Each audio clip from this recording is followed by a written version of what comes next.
कार्यक्रम घेत आहोत त्या पवित्र महात्मा फुल्यांच्या स्मृतीलाही मी वंदन करतो आणि रयतची संस्था उभी करणाऱ्या भाऊराव अण्णांच्या कर्तृत्वाला मी वंदन करतो।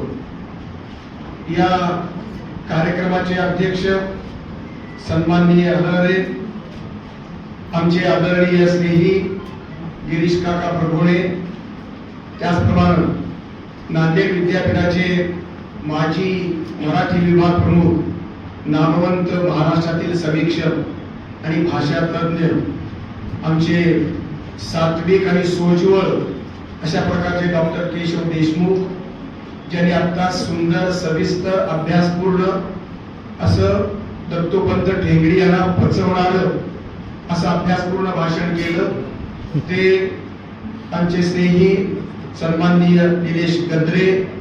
त्याचबरोबर या कार्यक्रमात माझ्या पुस्तकावर जे बोलणार आहेत ते धनंजय झुंबाडे, दुसरे स्नेही, दुसरे आयोजक धनंजय डॉक्टर भिसे, या महाविद्यालयाचे विद्यार्थी प्रिय आणि सामाजिक कार्यामध्ये झोकून देणारे प्राचार्य पांडुरंग भोसले, डॉक्टर डहाळे, सन्माननीय सुरेश पाटील, डॉक्टर गायकवाड आणि मुख्य म्हणजे ज्यांचा सन्मान आज आपल्या सर्वांच्या साक्षीनं इथे झालेला आहे ते साहित्य अकादमीच्या पात्रतेला, सन्मानाला पात्र ठरलेले आमच्या संबंध साहित्य प्रवाहातील एक नवीन अशा पहिलं पुस्तकाला ज्यांनी साहित्य अकादमीचा लौकिक प्राप्त अशा प्रकारचा पुरस्कार मिळाला त्यांना ते सन्माननीय राजू भाविस्कर आणि आपण सर्व विद्यार्थी आणि सहकारी मित्र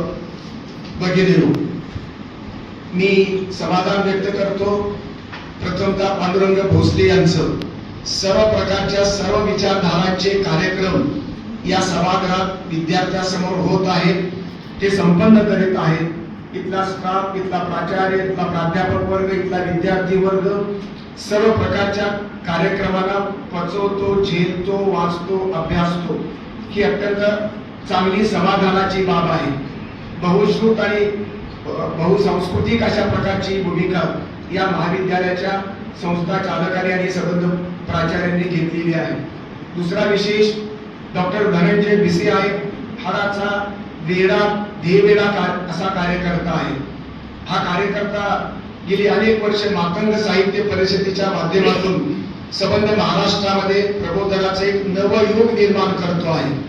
मातंग ही जाती व्यवस्थेतल्या उतरंडीमध्ये सर्वसाधारणपणे शेवटची जात म्हटली जाते, अशा जातीच्या उद्धाराच्या बांधिलकीतून उभा राहिलेला हा प्रामाणिक कार्यकर्ता, प्रांजळ कार्यकर्ता, त्याचा जेवढं शरीर मोठं आहे तेवढाच त्याचा देहवाद मोठा आहे, तो आपल्याला पेरता येणार नाही, पचवता येणार नाही, पण या कार्यकर्त्याच्या निष्ठेला मी वंदन करतो।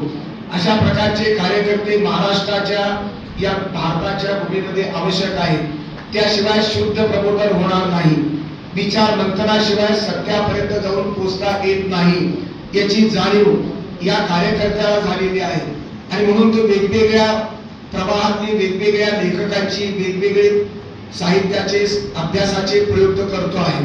अण्णाभाऊंशी प्रामाणिक असणारा हा धनंजय भिसे तुमच्या लहुजी उस्तादशी प्रामाणिक आहे, बाबासाहेब आंबेडकरांशी प्रामाणिक आहे, सावरकरांशी प्रामाणिक आहे, आगरकरांशी प्रामाणिक आहे, गोळवळकरांशी प्रामाणिक आहे।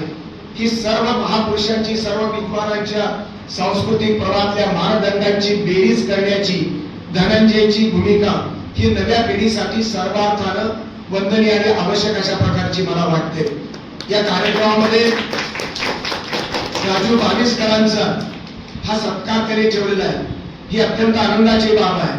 पुण्याचे 2 सत्कार पचवलेला, स्वीकारलेला हा विनम्र कार्यकर्ता लेखक आपल्या पहिल्या पुस्तकामध्ये काळ्या रेषा निळ्या रेषा, काळ्या निळ्या रेषा या पहिल्या पुस्तकाला साहित्य अकादमीचा झेंडा तिथे फडकवतो, दिल्लीपर्यंत धडकतो, जळगावच्या मातीतलं तिथलं हे पुण्य जो संबंध फळाला येतं आणि आपल्या रेखांकित चित्रांच्या माध्यमातून, या संबंध चित्राकृतीच्या माध्यमातून चित्राचं माध्यम कमी पडलं म्हणून शब्दाकडे वळतो आणि शब्दांच्या माध्यमातून आपल्या आयुष्याचे बरे वाईट अत्यंत दुःखद अशा प्रकारचे जाती व्यवस्थेच्या संदर्भातील अनुभव मांडत असताना त्या संबंध अनुभवाचं सोनं होतं आणि त्या अनुभवाच्या संबंध पावती साहित्य अकादमीची मिळते. साहित्य अकादमी सुद्धा आता दलित लेखकाला फार लांब नाही, जवळची आहे, हक्काची वाटते की हे संबंध या सांस्कृतिक शुद्धीकरणाच्या सांस्कृतिक प्रबोधनाच्या कालखंडामध्ये हे महत्वाचं वाटतं. म्हणून आपल्या सर्वांच्या साक्षीनं मंचावरील सर्व पाहुण्यांच्या वतीनं, तुमच्या वतीनं, तुमच्या प्राचार्यांच्या वतीनं, पांडुरंग भोसले आणि धनंजय बिसेच्या वतीनं मी पुन्हा एकदा राजू बाविस्करांचं जाहीरपणाने टाळ्या वाजवून आपण अभिनंदन करावं. या कार्यक्रमामध्ये 3 पुस्तकाचं परिसंवादाच्या रूपानं त्यांनी विचार मंथन आमच्या धनंजयनं ठेवलेलं आहे. गिरीश काकांचे अत्यंत सुंदर अशा प्रकारचं पारधी नावाचं पुस्तक आहे. पारध्यांच्या समाजाच्या संदर्भामध्ये पारधी आपल्या प्रभुणे काकांचा अनुभव हा जातीवंत जिवंत अनुभव त्यांनी घेतलेला आहे. पारध्याची शेवडी मुलं, घाणेरडी मुलं आपल्या संबंध आधिपत्याखाली सांभाळून त्यांचं भरण पोषण करून त्यांना सांभाळण्याचं, त्यांना संबंध उभं करण्याचं काम, त्यांच्या निमित्तानं पारध्याची नवी पिढी सुशिक्षित आणि सुसंस्कारित करण्याचं काम गिरीश प्रभुणे काका गेली अनेक वर्ष करतायत. आणि पुन्हा आदिवासींच्या संघटनेपर्यंत 64 एकरचा जमिनीचा प्रकल्प त्यांनी आता हाती घेतलेला आहे. उपेक्षितांच्या संबंध वेदनेला आकार देणं, त्याच्या संबंध कृतीशील प्रयत्नातून त्याला जीवनदान देणं, त्याला जीवनाचा उद्धार करण्याची भूमिका ही प्रभुणे काकाची. ऋषी मुनी जसे जुन्या काळात जनतेच्या उद्धारासाठी झटत होते, समर्पित होते, तशा प्रकारचं आधुनिक कालखंडातलं प्रभुणे काकांचे काम आहे. प्रभुणे काकांनी अगोदर कृती केली, नंतर त्यांनी पुस्तक लिहिलेलं आहे. अगोदर आम्ही फक्त लेखक आहोत, आम्ही कृतीशील माणसं नाही, पण प्रभुणे काका हे कृतीशील अशा प्रकारचे लेखक आहेत. आणि म्हणून त्या लेखनाला एक अनुभवाचा, प्रामाणिकपणाचा स्पर्श झालेला आहे. भारतीय पुस्तकावरती मला वाटतं डॉक्टर केशव देशमुख बोलणार आहे, ते माझ्यापेक्षा चांगलं बोलू शकतात अशी माझी खात्री आहे आणि म्हणून त्यांचा परिचय त्या ठिकाणी देऊ शकतील. दुसरं पुस्तक दत्तोपंत ठेंगडी यांच्या संबंध बाबासाहेब आंबेडकरांच्या वरती त्यांनी जे संबंध त्यांच्या दृष्टिकोनातून जे पुस्तक लिहिलं, त्या पुस्तकाचं अत्यंत सविस्तर अशा प्रकारचं एक मुद्दा घेऊन मी पहिलंच भाषण इतकं सविस्तर आणि अभ्यासपूर्ण त्यांचं निलेश गद्रे यांचं भाषण मी ऐकलं. मला समाधान झालं की अत्यंत प्राध्यापक नसताना एक कार्यकर्ता, एक प्रत्यक्ष चळवळीमध्ये समरसता मंचाचं काम करणारा एखादा पदाधिकारी इतक्या चांगल्या पद्धतीने अभ्यासपूर्वक आणि पूर्वग्रह दूषित न करता, कुणाबद्दल विद्वेषाची भाषा न वापरता त्याची उत्तर देण्याचा प्रयत्न आणि ठेंगडीच्या संबंध लेखनाच्या भूमिका ते पटवून मांडणे. ठेंगडी पचवणे ही साधी गोष्ट नाही. ठेंगडी उत्तुंग अशा प्रकारचा बुद्धिवादी आणि कृतीशील अशा प्रकारचे नेते होते, विचारवंत होते. या विचारवंतांच्या अनुभवाला त्याच्या अभ्यासाचं क्षेत्र त्यांनी संबंध पेलण्याचा या ठिकाणी प्रयत्न केलेला आहे आणि म्हणून तो महत्वाचा मला वाटतो. मित्रहो, या हिंदू धर्माचे सुधारक म्हणून दत्तोपंत ठेंगडींनी बाबासाहेबांचा उल्लेख केलेला आहे. एक प्रश्न निर्माण होतो की हिंदू धर्माचा सुधारक जर असतील, बाबासाहेब 1935 पर्यंतचे बाबासाहेब हे अस्सल हिंदू आहेत, प्रामाणिक हिंदू आहेत, इमानदार हिंदू आहेत, बंडखोर हिंदू आहेत, क्रांतिकारक हिंदू आहेत. मंदिर प्रवेश, तुमचा बाहेरचा सत्याग्रहाचा प्रश्न, बहिष्कृत भारतची संबंध सांस्कृतिक भूमिका, साहित्यिक वृत्तपत्रातली भूमिका, मूकनायक, समकालीन बहिष्कृत भारताच्या दैनिकाची भूमिका, हे सर्व हिंदू धर्माच्या सुधारणेचे प्रयत्न आहेत. पण तत्कालीन हिंदू समाजातल्या कैवाऱ्यांनी, विद्वानांनी, नेत्यांनी त्यांचं घराणं नीट पद्धतीने ऐकून घेतलेलं मला दिसत नाही. नाहीतर बाबासाहेब आंबेडकरांना 1935 ला हिंदू धर्माला नोटीस द्यायची गरजच नव्हती. मी हिंदू म्हणून जन्मलो पण हिंदू म्हणून मरणार नाही, ही जी बाबासाहेबांची निर्वाणीची भाषा आहे.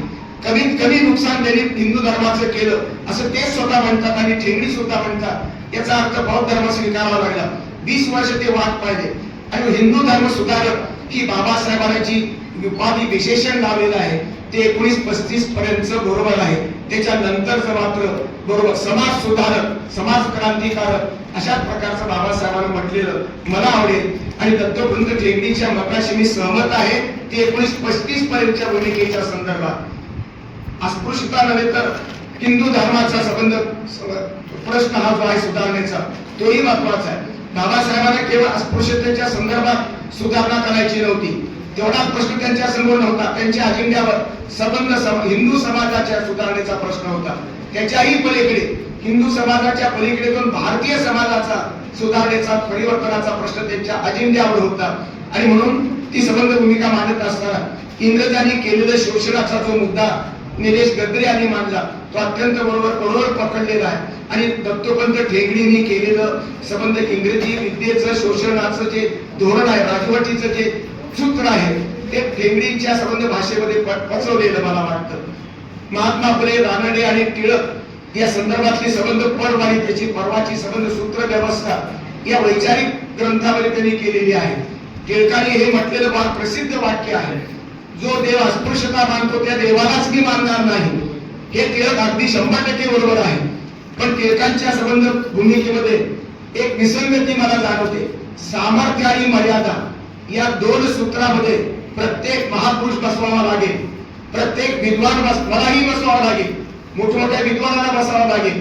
दत्तोपंत ठेंगडी, श्रीपाद सबनीस, गिरीश प्रभुणे, एम.एन. रॉय, गांधी, आंबेडकर, शाहू महाराज, महात्मा फुले या सर्वांची गणना आपण केवळ सामर्थ्यामध्ये मोजू नका. सामर्थ्य आणि मर्यादा या सूत्रामध्ये आपण ही संबंध त्यांचं मूल्यमापन करता येऊ शकेल. टिळकांनी जे देव मानणार नाही म्हणजे अस्पृश्यता मानणाऱ्या त्या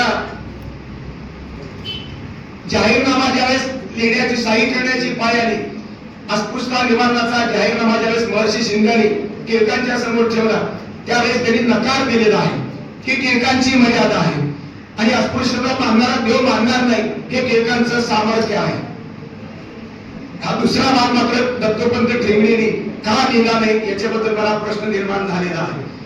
क्रांतीचे अग्रदूत फुले आणि फुल्यांच्या महात्मेपणावरती, फुल्यांच्या कर्तृत्वावरती 20-25 पानांचं संबंध लेखन हे संबंध आमच्या निलेश गद्रेने आपल्या समोर ठेवलेला आहे. परंतु महात्मा फुलेंची संबंध ही भूमिका पाहत असताना महात्मा फुले वेद प्रामाण्य मानत नाही, ब्राह्मणशाहीचा संबंध बंडाफोड करतात, ब्राह्मणांचं कसबे नाटक लिहितात, गुलामगिरी ग्रंथ लिहितात, शेतकऱ्याचा असूड लिहितात आणि या संबंध अविद्येला ब्राह्मण व्यवस्था ते जबाबदार करतात. त्यांचं चूक की बरोबर हे तुम्ही तुलना करू शकता, मूल्यमापन जरूर करावं. जर महात्मा फुल्यांना महात्मा मानायचं असेल त्यांची ही भूमिका ही समजून घेण्याची गरज आहे. ही भूमिका बाजूला ठेवून त्यांचं मूल्यमापन करणं, त्यांचा गौरव करणं हे तितकंच मला योग्य वाटत नाही. काय बरोबर आणि महात्मा फुल्यांचं काय चूक या दृष्टीने, जसं महात्मा फुल्यांची गुरु मानून बाबासाहेब आंबेडकरांनी धर्म स्वीकार करताना हिंदू धर्म नको मग दुसरा धर्म कोणता, इस्लामचा अभ्यास केला, ख्रिश्चनाचा अभ्यास केला. महात्मा फुलेंना गुरु मानून सुद्धा बाबासाहेब आंबेडकरांनी महात्मा फुल्यांची सार्वजनिक सत्य धर्म स्वीकारला नाही. सार्वजनिक सत्य धर्म जिवंत होता, वास्तवात होता, अभ्यासला होता, तो डॉक्टर आंबेडकरांनी स्वीकारला नाही. का स्वीकारला नाही तर त्याच्यामध्ये निर्मिक आहे, ईश्वर आहे आणि ईश्वर ही संकल्पना बाबासाहेबांच्या 7 कोटी दलितांचं दुःख हरण करणारी असू शकत नव्हती. ही बाबासाहेबांची भूमिका होती आणि म्हणून ईश्वर मानणाऱ्या महात्मा फुल्याला, इस्लामला, ख्रिश्चनाला आणि हिंदूला नाकारलं आणि बुद्धिवादी जो बुद्ध आहे त्या बुद्धिवादी बुद्धाला शरण बाबासाहेब गेलेले आहे आणि निरीश्वरवादी अशा प्रकारचा बुद्ध बाबासाहेबांनी स्वीकारला. हेही स्पष्टीकरण किंवा अशा प्रकारचं त्याचं मूल्यमापनामध्ये मला अपेक्षित अशा प्रकारचं हे त्या ठिकाणी होतं. बाबासाहेबांचा गौरव करत असताना गोळवलकर गुरुजी आणि बाबासाहेब यांचा सांधा जुळवण्याचा प्रयत्न केला.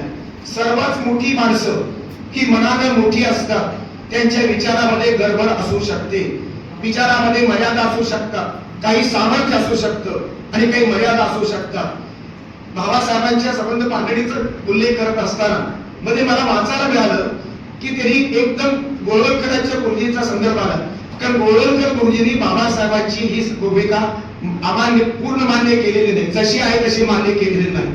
बाबासाहेबांच्या घटनेला गोळबेरी म्हणणारे गोळवलकर गुरुजी आहे आणि बाबासाहेबांची हिंदू संस्कृती, हिंदू धर्म बाबासाहेबांनी स्वीकारला नाही. गोळवलकर गुरुजींचा तात्विक मतभेद असणारा बाबासाहेबांचा हा प्रांत जो आहे त्याचं विश्लेषण करताना ठेंगडी मध्येच थांबलेले आहे आणि ठेंगडी थांबून मग नंतर काय करतात, लगेच पुढे दुसरं वाक्य जोडून घेतले कुठल्या तरी बाणावर आहे. ते दुसरे देवरस जे संघाचे प्रमुख होते त्यांनी मात्र जाती व्यवस्थेचा संबंध निराकरण करण्याची भूमिका देवरसांच्या काळात घेतलेली आहे. जे संघाची हेडगेवारापासूनची भूमिका देवळसापर्यंत येऊन पोहोचत असताना मध्ये संघ हा जाती व्यवस्था समर्थक मानला जात होता. आहे की नाही याची वास्तवता आपण वेगळी मांडू शकतो, दोन दृष्टिकोन असू शकतात, पण देवळसाने मात्र जाती व्यवस्थेचं निराकरण केलेलं आहे, गोळवलकर गुरुजींनी केलेलं नाही. ही भूमिका आपल्याला सत्याच्या अटीमध्ये पुराव्यासह मांडता आली पाहिजे. ती मांडण्यामध्ये थोडं कमी जास्तपणा झालेला मला असं वाटतं. शाहू, माटे आणि आंबेडकरांची भूमिका ही संबंध सुधारकांची भूमिका आहे. ठेंगडी या सर्वांची बेरीज करू पाहतात. माझी ही भूमिका तीच आहे. दत्तोपंत ठेंगडी याच्यासारखा एक महान अशा प्रकारचा विचारवंत चांगल्या भावनेनं सर्व सुधारकांचे प्रयत्न आपल्या ठिकाणी तो बेरजेमध्ये जमा करतो. फक्त सामर्थ्याची पूजा करतो. ज्यांचे चुकलेलं आहे, त्यांची कमतरता आहे, त्याचं मूल्यमापनामध्ये मर्यादा लक्षात आल्या त्या बाजूला सोडून फक्त सामर्थ्य स्वीकारायचं. आणि म्हणून सत्यापर्यंत जाण्याचे वेगवेगळे मार्ग असू शकतात. त्या मार्गातले संबंध मार्ग अवलंबताना वेगवेगळ्या भूमिका असू शकतात. लोकशाहीमध्ये मतभेदाला महत्व आहे, निर्णायक महत्व आहे. अनेकांतवाद जैन धर्मातला अत्यंत महत्वाचा, तो लोकशाहीला पूरक अशा प्रकारचा विचार आहे, तो जैन धर्माने मानलेला आहे. अनेकांचे अनेक विचार असू शकतात आणि म्हणून बाबासाहेबांवरती झालेले कबीराचे संस्कार, संतांचे संस्कार हेही या ठिकाणी ठेंगडीने प्रसाद व्यक्त केले, ते मला महत्वाचे वाटतात. त्याचबरोबर सावरकर आणि आंबेडकर हा जो दुवा जोडण्याचा प्रयत्न केला, सावरकरांचं पतित पावन मंदिर त्या ठिकाणी फक्त नंतर दलितच आले, हिंदू का गेले नाहीत, हिंदूची मानसिकता सुधारण्यामध्ये आपण कमी पडलेलो आहोत. सावरकर सुद्धा त्यांनी प्रयत्न चांगला होता. विज्ञानिष्ठ सावरकर, हिंदुत्ववादी सावरकरांची व्यापक भूमिका आहे. अशा सावरकरांच्या आणि बाबासाहेबांच्या संवादी भूमिकेचे सूत्र या ठिकाणी निलेश गद्रे यांनी अत्यंत अभ्यासपूर्ण पद्धतीनं म्हणजे सगळा विद्वेषच आपण समजणार का? गांधी आणि आंबेडकर भांडण, सावरकर आणि आंबेडकर भांडण, ही भांडण घेऊन आम्ही आता देश सगळ्यांचा देश आहे. सावरकर देशभक्त होते, आंबेडकर देशभक्त होते, गांधी देशभक्त होते, गोळवलकर देशभक्त होते. देशभक्तांच्या भूमिकेमध्ये थोडं अंतर आहे. ज्याचं बरोबर आहे ते बरोबर मानलं पाहिजे. लोककल्याणकारी भूमिकेच्या व्यापक संदर्भामध्ये ही सर्वांची भूमिका बेरजेमध्ये घेण्याची भूमिका जसा धनंजय बिसे करतो आहे, तशाच प्रकारे जसे दत्तोपंत ठेंगडी करतायत, तीच बेरजेची भूमिका, सामर्थ्याची बेरीज आणि मर्यादांची वजाबाकी कठोरपणे करण्याची आवश्यकता या संबंध संदर्भामध्ये मला वाटते.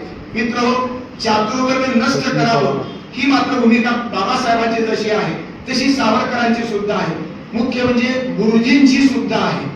बस तुम्हाला आश्चर्य वाटेल, चातुर्वर्ण्य व्यवस्थेचं समर्थन गुरुजी करत नसल्याचं मला या ठिकाणी आत्ता कळालं. मला गुरुजींना मी वर्ण व्यवस्थेच्या विरोधी समजत होतो, पण गुरुजींचं एक वर्ण व्हावं आता ते फार कठीण आहे. 4 वर्णाचा एकच वर्ण व्हावा ही गुरुजींची भूमिका आहे. जी हिंदू धर्माचं संघटन, हिंदू धर्म म्हणजे संबंध भारताच्या एकात्मतेचं संघटन, हे